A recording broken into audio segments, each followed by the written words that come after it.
Bledsoe was arrested. Patrick Montgomery was in court. Jonathan Manapa will stay in federal custody. No, I don't take responsibility at all.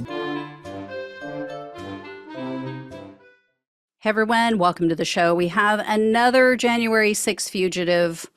Yep, this is a little bit different this time, but before I jump into the details, as always, please help the show grow, reach more eyeballs, hit that subscribe button, click the bell so you'll be notified when I share new videos.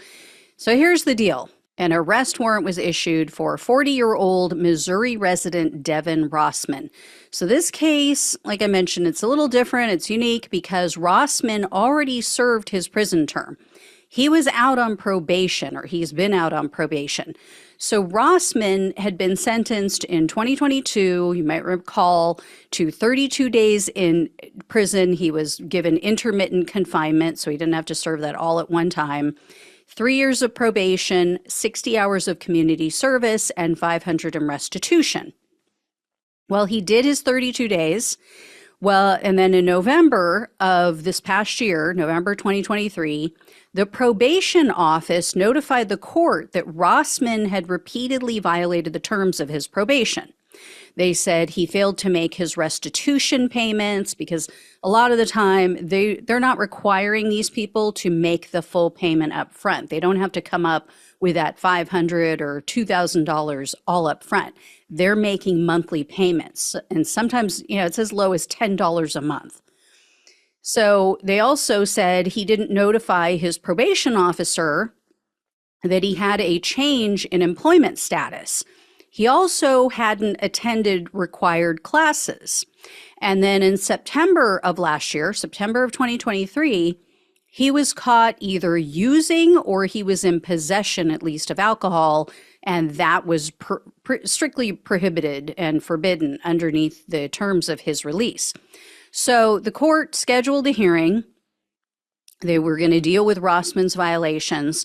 And there was a bunch of back and forth about whether or not it would be in person, if he could attend virtually, because Rossman's attorney said he was experiencing a bunch of financial issues. He had a bunch of recent financial setbacks, and he couldn't afford to travel to DC. So the finagling went on for some time, but his attorney filed a court document late. She filed a court document asking for the court to provide funds for his travel, but she did that less than 24 hours before the date of the hearing was supposed to take place. So they had moved the hearing date back several times. She had multiple opportunities in which to ask for these funds, and she did not until the very last minute. So the judge said no. The judge denied the request for the travel expenses.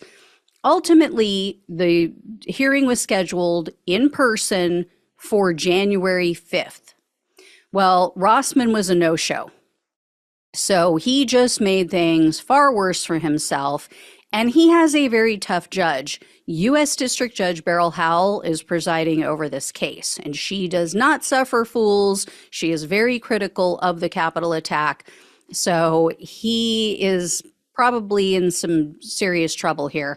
I will definitely keep an eye on this. I'll let you know what happens. And if she drops the hammer on this guy, he could even find himself behind bars again. So anyway, I'll let you know. Thank you all so much for watching and listening. As I said, please subscribe. Please like this video. Share it with everyone you know. That also really helps with the algorithm on YouTube. If you can donate, that is also a massive help to keep the show going. So appreciate all of you. Love you all. Take care. Talk with you soon.